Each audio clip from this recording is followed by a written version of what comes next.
후서 1장 3절부터 10절 한 절씩 교독하시겠습니다. 제가 3절 먼저 봅니다. 찬송하리로다. 그는 우리 주 예수 그리스도의 하나님이시여 자비의 아버지시여 모든 위로의 하나님이시며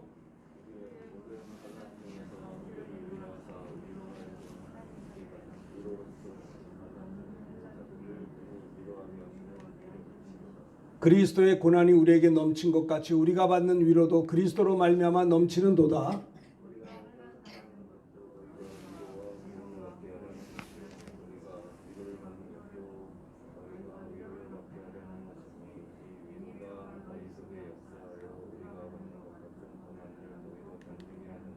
너희를 위한 우리의 소망이 견고함은 너희가 고난에 참여하는 자가 된 것 같이 위로에도 그러할 줄을 알미라. 원치 아니하노니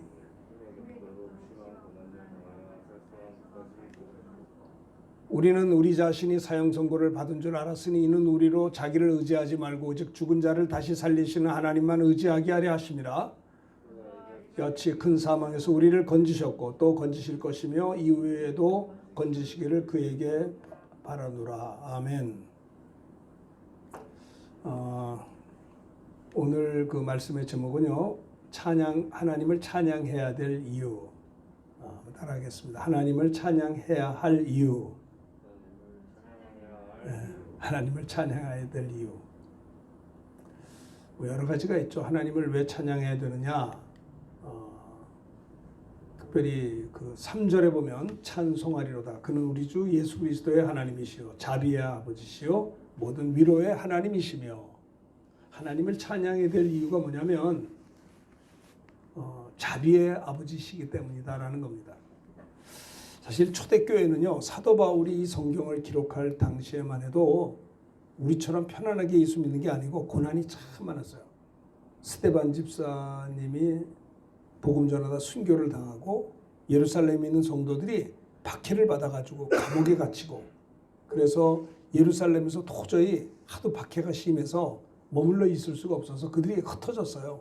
유대 땅으로 가고 사마리아까지 가고. 여러분, 사람이 흩어진다는 게 보통 일이 아닙니다. 그렇죠? 완전히 이산가족 되는 거예요. 예루살렘에 살고 있던 사람들이 자기 근거지를 버리고 예수 믿는 것 때문에 박해를 받아가지고 도저히 예루살렘에서 살아갈 수가 없는 거예요.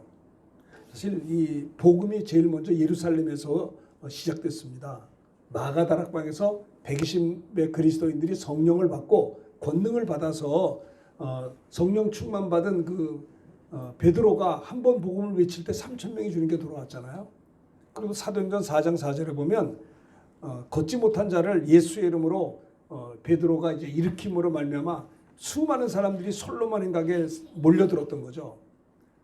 그런데 거기에서도 베드로는 그 걷지 못한 자가 걸어감으로 인해서 놀래가지고 많은 사람들이 모인 그 현장에 그 기회를 잃어버리지 않고 베드로가 또 복음을 전했어요. 이 사람들아, 우리의 경건과 능력으로 이 사람을 일으킨 것처럼 왜 우리를 주목하느냐?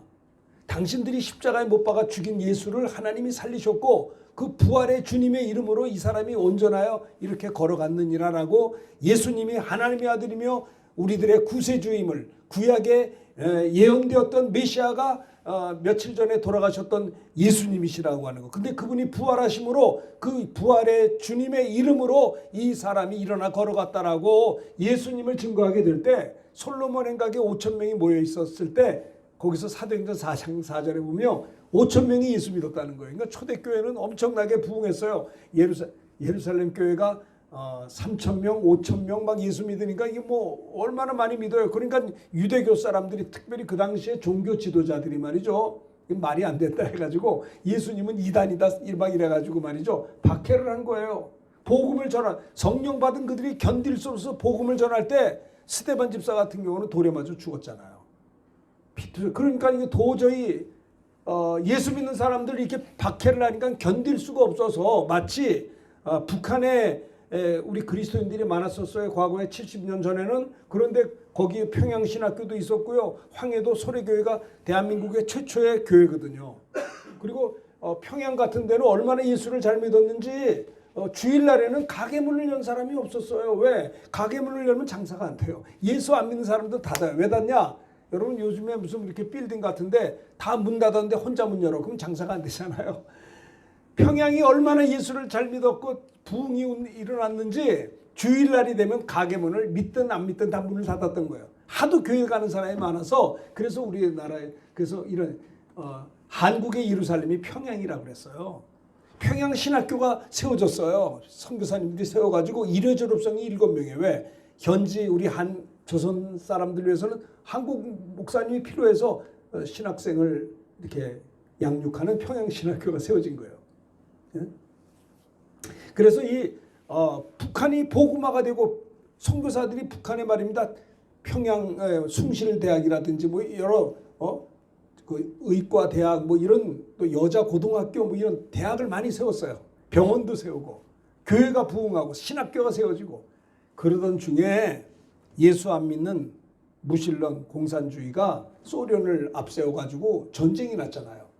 그리고 6.25가 이루어짐으로 인해서 도저히 견딜 수가 없어 가지고 뭐 예수 믿는 걸 뭐 6.25 나기 전부터 핍박을 했다고요. 그러다 6.25가 터진 거죠. 그래서 믿는 자들이 도저히 견딜 수가 없어서 자기의 그 뭡니까? 자기가 태어나고 자라고 거기서 모든 기업이 있고 한 그 북한 땅을 버릴 수밖에 없었고 그냥 후퇴하고 쫓겨 내려온 것이에요. 그래서 이제 남한 땅이 복음화되었죠. 북한은 어떻게 됐어요? 다 무너진 것입니다. 우리나라와 북한의 옛날에 1970년 초만 해더라도 북한이 더 잘 살았다고 그래요. 우리나라보다.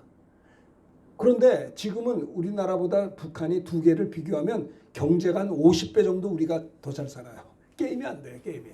그들은 예수 믿는 거 교회를 다 무너뜨렸어요. 예수 믿는 사람 다 이렇게 감옥에 집어넣었어요.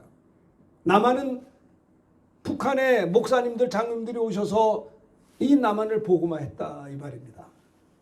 그런 것처럼 예루살렘이 3,000명 5,000명 막 부흥하고 하니까는 사탄이 가만히 있지 않고 이 종교 지도자들 유대교들 통해서 얼마나 박해했는지 스데반 집사를보다 많은 사람들이 순교를 당하고 고통을 당해서 도저히 예루살렘에서 못 살아서 유대 땅으로 사마리아 땅으로 가게 된 거예요. 고난과 박해가 많았습니다. 그런데 사도 바울도 이제 다메섹에서 예수 믿고 성령 충만했죠.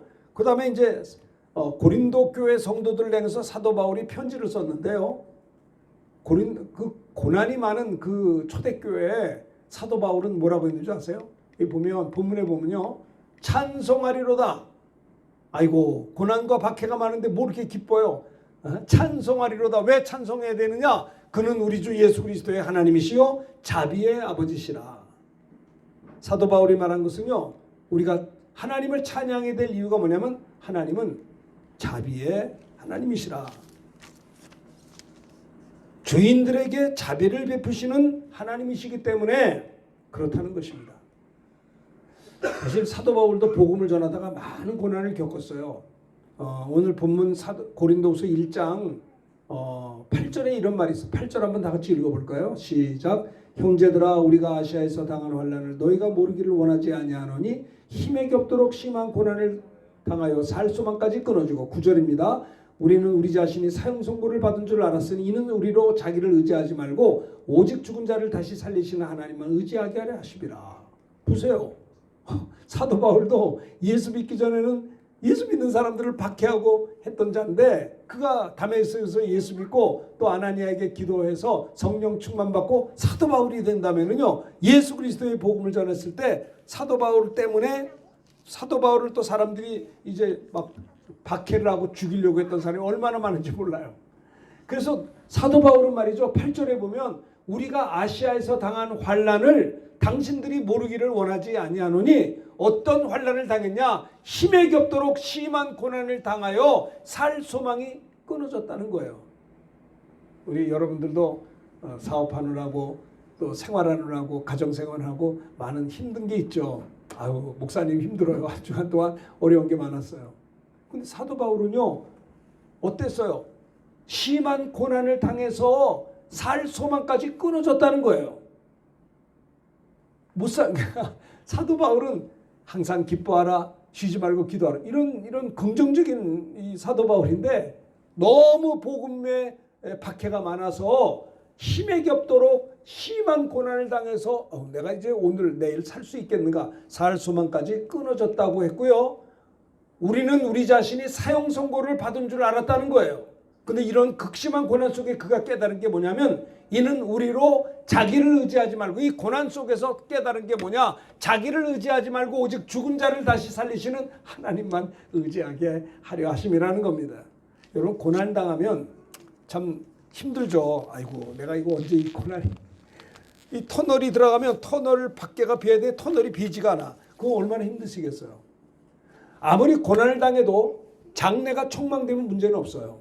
근데 이게 앞이 비지가 않는 거예요.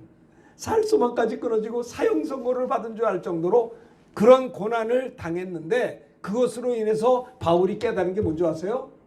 하나님께서 내게 주시는 교훈이 뭐냐? 우리로 자기를 의지하지 말고 오직 죽은 자를 다시 살리시는 하나님만 의지하게 하였다는 겁니다. 고난이 고난을 끝나는 게 아니라 고난을 당할 때 더 하나님만 의지하게 되는 거예요. 형제님 아시겠어요? 형제님도 이제 기도하는데 응답이 잘 돼요. 스트레스 받아요. 왜 이렇게 기도가 응답이 안 되나? 아이고 힘들어요. 하나님 빨리빨리 내 기도 응답 좀 주세요. 고난이 있잖아요. 이 고난 속에서 너무 힘들다. 바울과 같이 무슨 사형 선고까지는 아니지만 고난이 있잖아요. 이 고난을 통해서 우리가 뭘 배워야 되느냐? 자기를 의지하지 말고요. 오직 죽은 자를 다시 살리시는 하나님만 의지하게 한다는 것입니다. 고난은 하나님 의지하게 하는 하나의 좋은 안내가 된다는 거예요. 야곱도 20년 동안 처가살이해서 돈도 많이 벌고 처자식도 많이 끌고 이제 고향 땅으로 돌아가라 해서 하나님 명령받아 돌아오던 길에 야곱이 에서가 쫓아왔잖아요. 자기가 20년 전에 형님을 속이고 말입니다. 이랬던 생각이 나는 거예요. 우리 형님이 나를 이제 공격하려고 왔구나. 아니, 동생을 환영하려면 20년 만에 만나는 동생을 말이죠. 환영할 때 너무 환영 인파가 많아. 400명이나 데리고 온 거예요. 400명의 군상이 뭐예요? 너 죽이겠다는 소리예요. 야곱이 얼마나 똑똑해. 이제 난 죽었구나. 큰일 났네. 형님이 날 따라온다. 너무너무 힘든 거예요. 힘들었기 때문에 뭐 했어요? 기도한 겁니다. 그리스도인들은요, 세상 사람들은 고난 속에 좌절하지만 그리스도인들은 고난 속에서 죽음의 일보 직전에서 야곱이 한 것은 야뽕나루에서 무릎 꿇고 기도한 겁니다. 근데 엎친 데 덮친 격으로 그는 튼튼한 두 다리 가지고 도망도 가야 되겠는데, 아니, 기도하는데 하나님께서 너무하셨죠? 환도뼈를 부러뜨려 버린 거예요. 도망도 못 가 이제. 그게 왜 환도뼈 부러뜨린 게 하나님의 사랑이에요. 너는 네 다리 의지하지 마라. 그래서 하나님 아니면 나는 못 삽니다. 하나님 아니면 나는 축복하시면 나는 놀 수가 없습니다. 라고 할 때, 그가 이제는 항복하고 하나님만 의지합니다라고 할 때, 하나님께서 내 이름이 뭐냐? 야곱입니다. 사기꾼이라는 소리거든요. 이제는 야곱이라 하지 말고 이스라엘이라 하라. 그가 그런 기도했던 거예요. 알겠어요? 무슨 말인지? 스트레스를 받고 기도 응답이 더디고 고난이 계속될 때 뭐 해야 되겠어요? 하나님만 의지하는 거예요. 사람을 의지하는 게 아니에요. 기도하는 것이다라는 겁니다. 그래서 그는 이러한 극심한 고난 속에서 사도 바울은요, 하나님을 찬양했다는 거예요. 자, 3절을 크게 한번 읽읍시다. 시작. 찬송하리로다. 그는 우리 주 예수 그리스도의 하나님이시요 자비의 아버지시요 모든 위로의 하나님. 자비의 아버지. 자비가 무슨 말이에요? 오이크티르모스. 길어요. 헬라어. 이거 발음하기 힘드네. 자비. 오이크티르모스. 이거는 연민, 불쌍히 여김. 그게 자비예요. 하나님은 어떤 하나님이냐? 우리를 긍휼히 여기시는 하나님이시다라는 거예요. 자비로우신 하나님, 불쌍히 여기시는 하나님, 우리들에게, 죄인들에게 포기하지 않고 긍휼과 자비를 베풀어 주신 하나님이기 때문에 그 하나님을 찬양하자는 거예요. 내가 아무리 형편없는 위치에 있다 할지라도 택함 받은 백성을 하나님 실수하고 넘어져도 외면하지 않고 하나님께서 그들을 불쌍히 여겨서 깨우쳐 주시는 자비로우신 하나님이라는 거예요. 사도 바울이 하나님을 찬송하리로다. 왜 찬송하느냐? 그는 자비의 아버지시라는 거예요. 자비의 하나님. 우리들에게 자비를 베푸시기를 기뻐하시는 하나님이다라는 겁니다. 그래서 하나님을 찬송한다는 거예요. 사실은요, 하나님께서 우리를 지으신 목적 중에 하나가 나의 찬송을 부르게 하려 함이라. 자, 이사야서 43장 21절 크게 읽읍시다. 시작. 이 백성은 내가 나를 위하여 지었나니 나를 찬송하게 하려 하시나이다. 하나님의 백성은 하나님이 하나님을 위해서 우리를 지으셨대요. 여러분은 여러분을 위해서, 여러분의 가정을 위해서 살아가죠. 근데 하나님은요, 하나님을 위해서 여러분들을 만드셨다는 거예요. 그러니까 우리는 하나님의 피조물로서 어떻게 살아야 돼요? 하나님을 위해서 살아야죠. 왜? 하나님을 위해서 우리가 지은 바가 되었으니까. 이 백성은 하나님이 하나님을 위해서 여러분들은 하나님을 위해서 하나님이 다니엘을 지었어요. 우리 어린아이를 왜 지었어요? 하나님을 위해서 보내주신 거예요. 하나님을 찬송하게 하려 합니다. 하나님이 우리를 창조하신 목적 중에 하나가 나의 찬송을 부르게 하려 합니다. 시편 22편 3절 한번 읽읍시다. 다 같이 시작. 이스라엘의 찬송 중에 계시는 주여 주는 거룩하십니다. 하나님은 거룩하신 하나님인데 찬송 중에 거하시는 주님, 찬송 중에 역사하시는 주님, 이스라엘의 찬송 중에 계시는 주여 우리들의 찬송 중에도 함께 하시기를 원하나이다. 이 찬송은요, 하나님의 보좌가 임하는 거예요. 찬송할 때 하나님의 영광이 나타나는 거예요. 아니, 그 사도 바울이 빌립보 감옥에서 붙잡혀 감옥에 있었을 때 그들이 찬송하며 기도할 때 옥문이 열렸어요. 찬송 중에 계시는 주님. 마르틴 루터도 사실은 종교개혁을 일으킬 때 얼마나 힘들었겠어요. 외롭고 장래가 보이지 않고 하나님 말씀을 바르게 하려고 종교개혁을 일으켰단 말이에요. 루터가 힘겹고 어려웠어요. 아마 진짜 어려웠을 겁니다. 그때마다 그는요, 찬송을 불렀대요.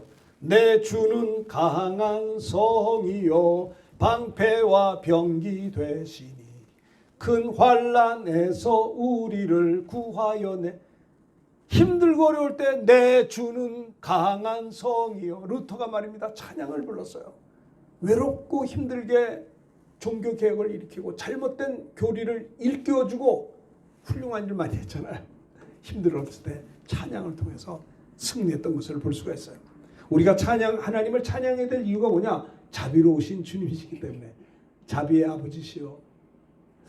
제일 참 기가 막힌 거는요, 욥기를 보면 욥기도 찬송을 했거든요. 근데 뭐 여러분들 말이죠, 즐거운 일이 있으면 찬송이 저절로 나와요. 그렇죠? 그래서 너희가 즐거워하는 자가 있냐? 찬송할 것이요. 고난당한 자냐? 기도할 것이라고 야고보도 말씀했잖아요. 고난 중에 찬송한다는 건 쉬운 일이 아니에요. 여러분, 고난이 있죠. 고난이 없는 자가 어디 있습니까? 고난을 면제된 자가 있을까요? 여러분은 그럴 거예요. 목사님, 지금 내가 고난을 당하고 있어요. 이거 기도해서 해결했으면 좋겠습니다. 오케이, 기도합시다. 해결돼서 응답됐다고 합시다. 그러면 고난이 없을까요? 아니에요. 우리가 이 땅에 살아있는 동안에는 바닷가에 파도가 계속 치듯이 파도가 치는데 끝난 게 아니라 그 다음에 또 와요.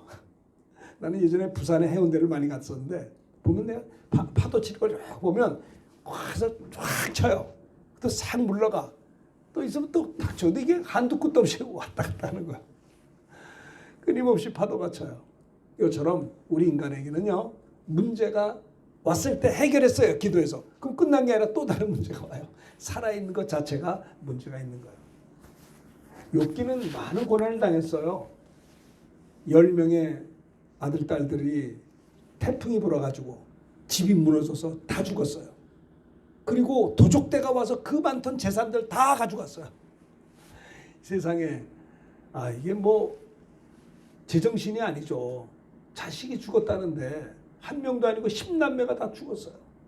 그 많던 부유한 재산, 그 동방의 의인이라고 할 정도로 다 도적대가 가져갔어요. 그리고 몸에 병이 생겨서 기와장을 가지고 자기 몸을 긁을 정도로 기가 막힌, 그가 말하기를 이제 내게 남은 것은 호흡밖에 남지 않았습니다. 이러한 고난 가운데 욥기가 말이죠. 욥기 1장 21절 다 같이 읽읍시다. 시작. 이르되 내가 모태에서 알몸으로 나왔사온즉 또한 알몸이 그리로 돌아가올지라. 주신 이도 여호와시요 거두신 이도 여호와시니 여호와 이름이 찬송을 받으실지라 하고, 나는 욥의 찬송이 대단한 찬송인 것 같아요.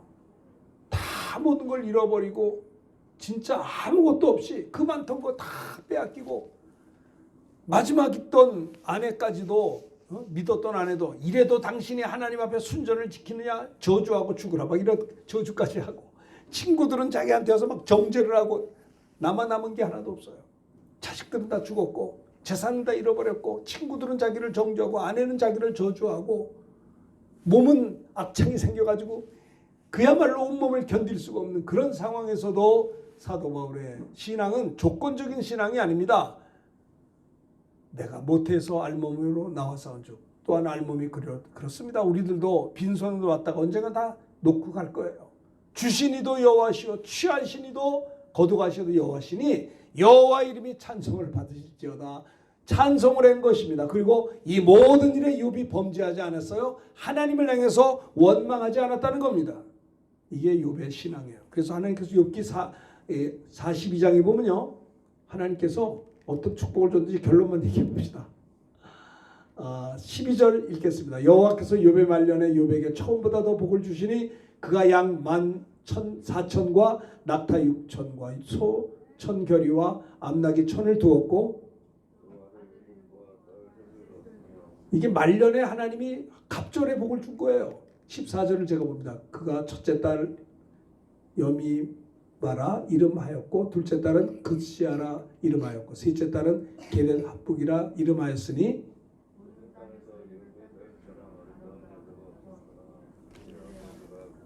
예, 10남매를 주셨죠. 다시 그래가지고 욥의 딸들처럼 예쁜 여자가 없을 정도로 하나님이 그렇게 자상하게 그 가정을 축복했다는 겁니다. 16절 제가 봅니다. 그 후에 욥이 140년을 살며 아들과 손자 4대를 보았고 17절 여러분 욥이 늙고 나이가 차서 죽었더라. 이 사람이 끝이 중요한 것 같아요. 젊어서 잘 나가면 뭐예요? 실수해서 무너지는 사람 많아요. 근데 여러분들 이 욥은요 말년이 참 좋았어요.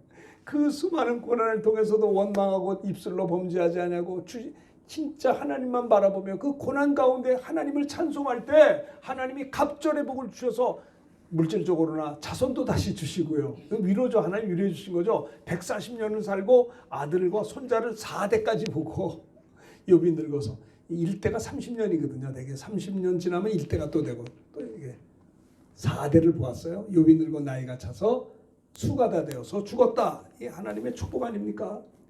찬송하는 자는 능력 있는 것입니다. 누굽니까? 다윗이 하프 수금을 탈 때 성령이 충만함으로 사울 속에 있는 귀신이 떠나갔다고요. 이게 능력 있는 거예요. 찬양이. 고린도전서에 보면 초대교회가 그렇게 살 소망도 없고 힘들었지만은 사도 바울은 말합니다. 찬송하리로다. 그는 우리의 아버지시요 자비의 아버지시요. 와 이렇게 긍휼을 베푸시는 아버지 하나님이시다라고 하는 겁니다. 그래서 어떻게 우리가 둘째 아들이 재산을 가지고 다 나가버렸잖아요. 허랑방탕해서 재산을 다 허비했습니다. 재산을 다 잃어버린 다음에 설상가장으로 흉년이 들고 궁핍하게 되었죠. 그래서 돼지를 치게 되었고 쥐염열매로 배를 채우고자 했는데 더 크게 흉년이 드니까 돼지가 먹는 쥐염열매까지도 주는 자가 없어서 이제 먹을 게 하나도 없는 거예요. 짐승이 먹는 열매도 없으니까. 그래서 그가 죽기 직전에 아버지를 생각한 거예요. 예? 이제 아버지하고 있으면 불편할 것 같아서 아버지를 떠났는데 먼 나라로 간 거예요. 불편해가지고. 아버지가 나를 행복하지 못하게 할 것이다. 자꾸 잔소리만 하고 불편한 거예요.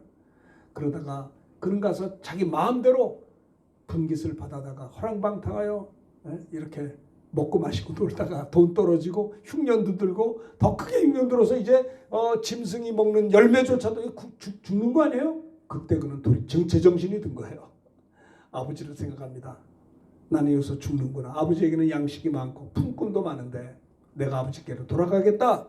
내가 죄를 졌기 때문에 아들이라고 일컬음을 받지 못하나 품꾼 중에 하나로도 나를 받아달라고 하겠다라고 이 둘째 아들이 집으로 돌아온 거예요. 살려고 온 거예요. 살려고 하는 자는 하나님 살려주세요. 그래서 20절에 보면 20절 다 같이 읽읍시다. 시작. 이에 일어나서 아버지께로 돌아가니라. 아직도 거리가 먼데 아버지가 그를 보고 측은히 여겨달라고 해서 목을 안고 입을 맞추니 거지 같은 아들, 냄새나는 아들한테 목을 안고 입을 맞췄어요. 이게 아버지의 사랑이에요. 형편없는 아들, 부모의 마음을 갈기갈기 찍혀놓고 불효막심한 둘째 아들, 아버지 것을 가져다가 다 허랑방탕하여 먹고 마시고 없애고 거짓골이 돼서 돌아온 그 아들을 아버지는 못 잊는 거예요. 그게 아버지 사랑이에요. 하나님의 사랑이에요. 하나님의 택한 백성이 우리가 넘어지고 쓰러지고 형편없는 위치에 있다 할지라도 하나님 우리 버리지 않아요. 우리를 사랑하시되 주님은 끝까지 사랑해 주세요.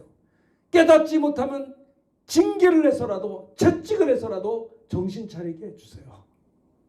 그래서 이게 자비의 아버지예요. 날마다 아버지는요 그거를 기다렸다는 거예요. 언제 돌아오나, 오늘 올까 내일 올까.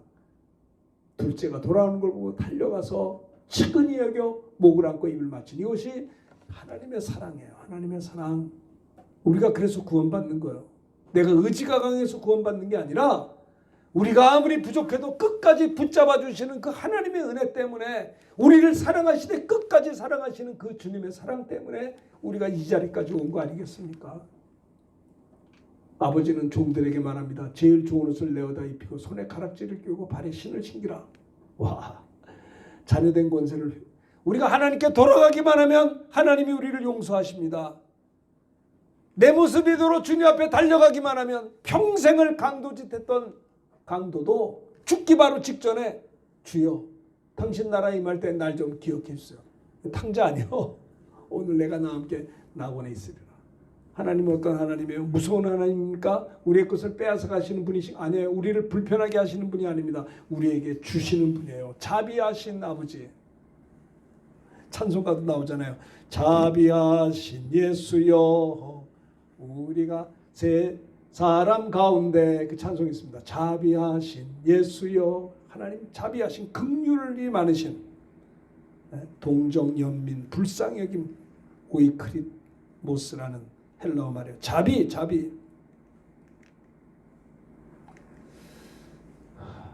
자, 야고보서 5장 11절 다 같이 읽읍시다. 시작. 보라, 인내하는 자를 우리가 복되다 하나니 너희가 욥의 인내를 들었고 주께서 주신 결말을 보았거니와 주는 가장 자비하시고 긍휼히 여기시는 이시니라. 주님은 어떤 분이에요? 가장 자비로우신 아버지. 우리가 왜 하나님을 찬양해요? 우리를 긍휼히 여기시고 자비를 베풀어 주시는 하나님을 찬송하자는 거예요. 사도 바울은 그것입니다. 긍휼히 여기시는 하나님. 여기도 보면 내가 하나님의 모든 자비하심으로 너희를 권한다. 자, 누가복음 6장 36절 읽읍시다. 시작. 너희 아버지의 자비로우신 같이 너희도 자비로운 자가 되라. 그래요. 하나님이 우리에게 자비를 베풀어 준 것처럼 우리들도 형제를 불쌍히 여기고 자비로운 자가 될 것을 말씀하고, 자비는요 성령의 열매예요.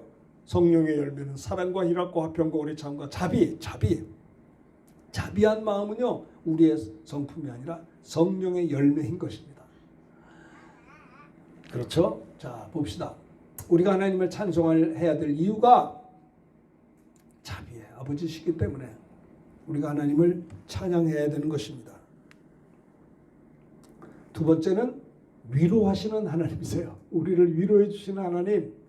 자, 3절 다시 한번 읽읍시다. 크게 시작. 찬송하리로다. 그는 우리 주 예수 그리스도의 하나님이시요 자비의 아버지시요 모든 위로의 하나님이시며. 하나님을 왜 찬양해요? 위로해 주시는 하나님이기 때문에, 아버지시기 때문에, 위로의 아버지이시기 때문에 하나님을 찬양해요. 그렇죠? 열왕기상을 보겠습니다. 이거 엘리야를 어떻게 하나님 위로했는가 보세요.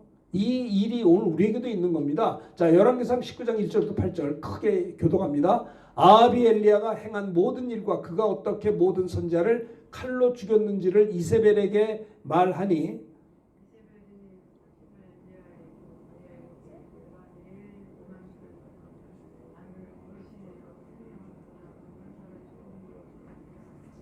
자, 이쪽에는 왜 크게 안 읽어?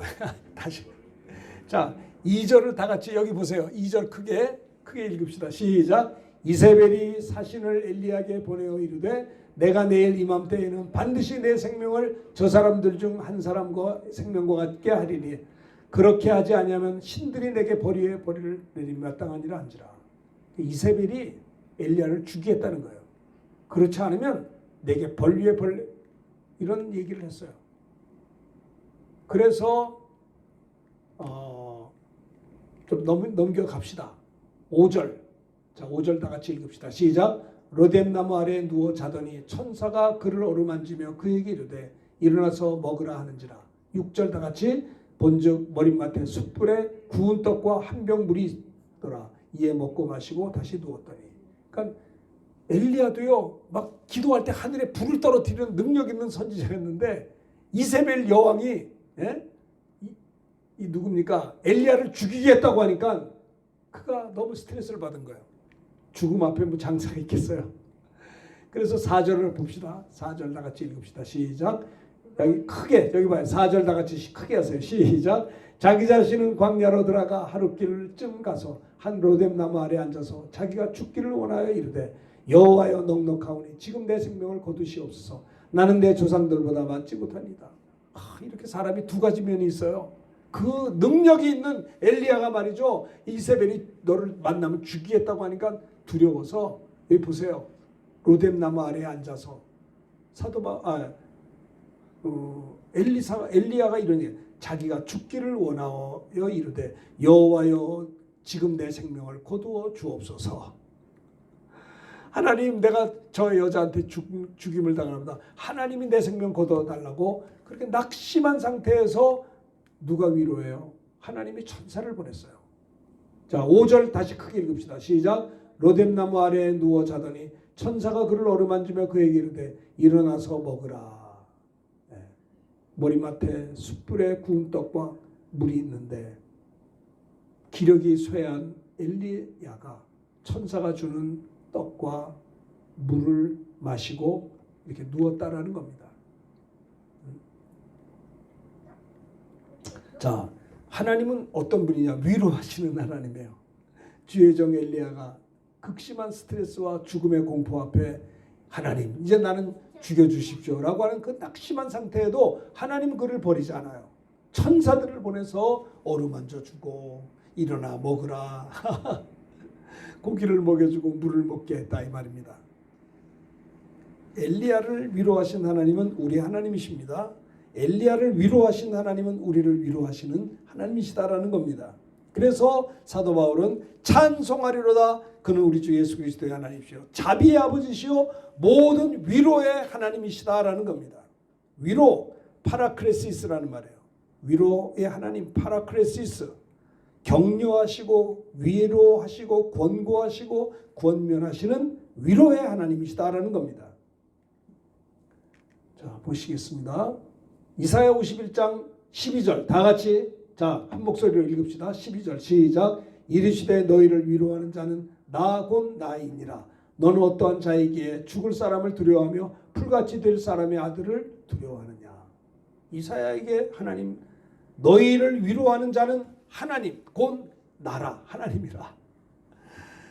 참 주의 종들, 그 이사야 선지자들 얼마나 힘들겠어요. 그럴 때 하나님은 엘리야든 선지자든 주의 종들이 하다가 힘들면 나는 너를 위로한다라는 거예요. 근데 그 하나님이 그들 선지자들만 위로한 게 아니라 오늘 21세기를 살아가는 우리 믿음의 사람들도 위로해 주신다고요. 우리 집사님이 아이 키우다가 지칠 때도 있을 거예요. 힘들 때도 그 주님이 위로해 주신단 말입니다. 누가 위로하겠어요? 주님이 위로해 주신다고요. 근데 내 힘으로 잘 되려고 안 될 때도 있어. 그렇잖아요. 저도 그래요. 저도 목회할 때 힘들 때 하나님 의지하고 하나님이 격려하고 위로해 주신다 이거예요. 그래서 이사야 선지자는 이런 얘기를 13절 49장 13절 크게 읽읍시다. 시작. 하늘이여 노래하라. 땅이여 기뻐하라. 산들이여 즐거이 노래하라. 여호와께서 그의 백성을 위로하셨은즉 그의 고난당한 자를 긍휼히 여길 것임이라. 이사야 선지자는 하나님의 위로를 받았어요. 하나님 어떤 분? 고난당하는 자를 긍휼히 여기시는 주님이시다. 자, 66장 13절 이사야 13절 62장 13절 읽읍시다. 시작. 어머니가 자식을 위로한 같이 내가 너희를 위로할 것인즉 너희가 예루살렘에서 위로를 받으리니. 하나님 우리를 격려하시고 위로해 주신다라는 겁니다. 감사하죠. 자, 시편 기자를 봅시다. 교독하겠습니다. 주의 종에게 하신 말씀을 기억하소서. 주께서 내게 소망을 가지게 하셨나이다. 나의 고난 중에 위로라. 주의 말씀이 나를 살리셨기 때문이라. 하나님의 말씀은 내가 고난 중에 위로가 된다. 하나님 말씀을 통해서 우리에게 위로하세요. 직접 천사를 보내가지고 엘리야에게 고기를 먹게 하고 물을 마시게 했던 것도 있지만 말씀을 통해서도 위로를 주신다는 거예요. 주의 말씀이 그래서 나를 살리셨다라는 겁니다. 그렇죠? 애통하는 자는 복이 있나니 그들이 위로를 받을 것이요. 우리가 하나님께 회개하고 눈물을 흘려 애통할 때 그들이 주님이 용서하시고 저들이 하나님의 위로를 받게 되는 거예요. 하나님을 향해 로마서 15장 15절은 이제 인내와 위로의 하나님이 너희로 그리스도 예수를 본받아 서로 뜻이 같게 하여 주사. 하나님은 어떤 인내하고 위로의 하나님이시다라고 사도 바울은 로마서 15장에서 말씀했던 것입니다. 하나님을 찬송해야 될 이유가 첫 번째는 뭐예요? 자비의 하나님, 긍휼히 여기신 하나님, 우리를 불쌍히 여기신 하나님, 넘어진 자도 징계를 해서라도 회개하게 해서 돌아오게 하시는 자비로우신 하나님, 한 번 우리를 사랑하되 끝까지 사랑해 주시고 택한 백성이 말입니다. 자꾸 곁길 가면 하나님이 만약에 징계가 없어요. 그럼 버린 자식이요. 자기 자식이니까 징계하죠. 그렇잖아요. 그러니까 우리가 잘못해서 혹시 저와 여러분들이 곁길로 갈 때 하나님 외면하지 않고 징계해서라도 그래 회개하게 만들어요. 그러니까 자비하신 하나님, 우리를 불쌍히 여기신 아버지를 사도 바울은 찬송하리로다, 찬송하리로다. 찬송하는 것을 외쳤어요. 두 번째는 뭐예요? 위로의 아버지. 자, 그 다음에 세 번째는요. 자, 4절입니다. 중요한 말씀인데 다 같이 크게 읽읍시다. 시작. 우리의 모든 환난 중에서 우리를 위로하사 우리로 하여금 하나님께 받는 위로로서 모든 환난 중에 있는 자들을 능히 위로하게 하시는 이시로다. 우리의 모든 환난 중에서 하나님은 우리를 위로해 주십니다. 우리로 하여금 하나님께 받는 위로를 가지고 모든 환난 중에 있는 자들을 능히 위로하게 하신다라는 겁니다. 내가 역경을 당하고 환난을 당했습니다. 주님이 근데 저를 위로해 주셨습니다. 그래서 제가 회복이 됐어요. 그러면 나와 비슷하게 고난당하는 자에게 찾아가서 그를 주님의 이름으로 위로할 수 있다는 것입니다. 20년 전인가요? 제가 동안교회 담임으로 있을 때 우리 학생 하나가 저에게 차서 목사님 상담 좀 합시다 해서 무슨 상담을 한 청년부 교육자들인데 저한테 직접 와서 담임 목사님에게 좀 상담을 하라고. 왜 그래요? 그러니까 이 형제가 재수생이에요. 재수생. 자기가 이제 대학을 들어갔는데 마음에 들지 않아서 그걸 휴학하고 다시 공부하는 학생이에요. 공부를 잘하는 학생인데 아주 그 재수하면서 스트레스를 많이 받는 모양이에요. 그리고 자기가 딴 친구들은 다 자기 친구들은 대학에 잘 들어서 공부하는데 자기가 비교하니까 더 속상. 나이가 젊으니까 막 스트레스를 많이 받아요. 뭐 재수하는 게 대수라고 그래. 재수하는 사람이 얼마나 많은데 그래도 자기도 힘들다는 거예요. 그래서 제가 무슨 얘기 했는지 아세요? 제가 한 번도 사람들한테 얘기했는데 형제 나는 말이야 충신대학 들어갈 때 삼수에서 들어가서 삼수. 아니 목사님이 삼수생이에요? 그래 삼수했어. 나는 그렇게 고등학교 졸업하고 2년 만에 대학 갔어. 그러니까 제가 그 얘기하니까 위로받더라고요. 재수생한테 난 삼수생이야 이 사람아. 그래도 이렇게 나는 다 했잖아. 여러분 몸이 아픈 사람들은요. 수술을 크게 한번 받은 사람은 수술할 사람들을 가서 위로할 수 있어요. 걱정하지 마. 눈만 감으면 수술 다 끝나. 수술을 의사가 하지 내가 하나. 난 기도하고 그냥 가만히 있으면 눈 감고 뜨니까 17시간 지나갔더라고요. 그게 수술이요. 근데 뭘 무서워해. 걱정 하나님께 맡기고 의사를 믿고 그냥 들어가. 수술의 경험 있는 사람은 수술한 사람. 누가 그러잖아요. 과부 되신 분이 과부를 위로할 수 있다고. 이 환난 중에 우리가 환난을 당할 때 은혜 받아서 회복이 되면 어떤 일이 생기느냐? 다른 사람을 돌볼 능력을 주셔요. 위로자의 직분을 하나님이 우리에게 주시기 때문에 우리가 하나님을 찬송할 수 있다라고 하는 겁니다. 그럼 요셉이 그랬잖아요. 요셉을 보세요. 자, 창세기 50장 교독합니다. 그의 형들이 또 친히 와서 요셉의 앞에 엎드려 이르되 우리는 당신의 종들이니이다.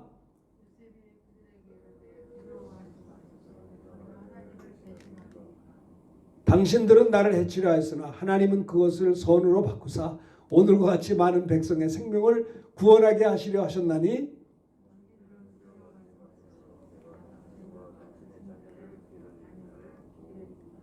사실 요셉은요 잘못한 것도 없는데 형들에게 팔려가지고 종살이 옥살이 참 정말 17살에 쫓겨났어요. 종이 됐어요. 그러니까 사춘기 때 한창 부모님 사랑받을 그 나이에 요셉은요 형들에게 말이죠 팔려서 종이 돼버린 거예요. 상처가 많아요. 그리고 거기 가서도 하나님 잘 섬기다가 열심히 해서 총무가 돼서 그 끝까지 어떤 그 주인의 아내가 막 자기를 유혹했을 때 그래도 내가 하나님 앞에 어찌 내가 득죄할 수 있습니까? 하다가 그럼 하나님이 축복해야 되는데 누명을 쓰고 말이죠. 옥에까지 간 거예요.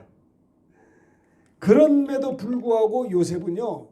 하나님 앞에 살았기 때문에 그 역경 가운데 환난 가운데 하나님의 은혜와 위로를 받았기 때문에 그는 굳굳하게 옥에서도 하나님을 경배할 수 있었던 거예요. 그래서 하나님께서 그에게 지혜를 주셔서 꿈을 해석할 수 있는 은혜를 주신 거예요. 여러분 사람이 말이죠. 은혜를 못 받는데 무슨 꿈을 해석해요. 그가 역경에서도 환난 속에서도 하나님의 위로와 회복을 받았기 때문에 그는요. 옥에서도 꿈을 해석할 수 있게 되어서 나중에 왕의 꿈을 해석함으로 해서 총리까지 됐잖아요. 그 형들이 와서 무릎을 꿇었잖아요. 큰일 났구나. 보복을 하겠구나.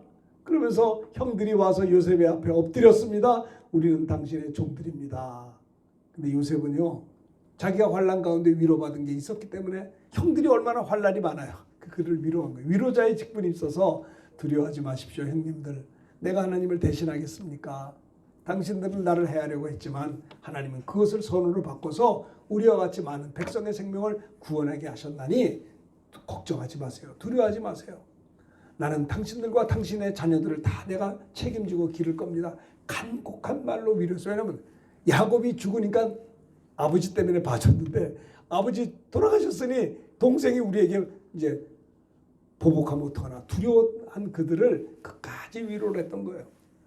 왜냐? 왜 그랬을까요? 요셉이 늘 환난 가운데 역경 가운데 하나님이 함께하셔서 은혜를 베푸신 것을 받았기 때문에 은혜를 환난 중에 위로를 받았기 때문에 형님들을 위로할 수가 있었다라고 하는 겁니다. 그러니까 여러분들이 어려운 가운데서 은혜 받아서 회복되고 난다면은 위로자의 직분을 하나님이 주신다는 거예요. 다른 사람들을 돌볼 능력을 주신다라고 하는 겁니다. 재수생이었던 자가 재수생을 위로할 수 있고 격려할 수 있잖아요. 베드로도 마찬가지. 베드로가요 예수님 부인했죠. 사탄 노릇도 했죠. 또 예수님을 저주까지 했잖아요. 물론 나중에 닭소리 듣고 회개하고 회복됐지만 그러나 그가 성령 받은 다음에 사도가 돼서 전도도 하고 능력을 행했지만은 성경도 썼잖아요. 베드로전서 후서. 베드로가 참 큰일을 했어요. 그런데 베드로는요 과거에 예수님을 이렇게 부인하고 배반하고 저주했던 그 트라우마가 있어요. 회개했지만. 그래서 특별히 베드로는 성경을 베드로전서 후서 쓸 때 근신하라 깨어라 너희 내적 원수 마귀가 우는 사자같이 두루다니며 삼키차를 찾나니 너희들은 마귀를 대적하면 그들이 너희를 피하. 그러니까는 이 베드로가 한번 과거에 사탄에게 붙잡혀서 예수님 부인하고 있던 이런 게 있었기 때문에 나는 물론 회개하고 돌아왔죠. 그래가지고 성령 충만해서 사도 베드로가 되어서 베드로 전서 후서로 들으면 여러분 마귀와 싸워 이겨야 된다라고 쓴 거예요. 그죠? 베드로가 실패자였기 때문에 베드로 전서 후서를 성령 충만해서 기록하면서 여러분들은 나처럼 실패하지 말고 승리할 것을 권면했다라고 하는 겁니다. 그래요.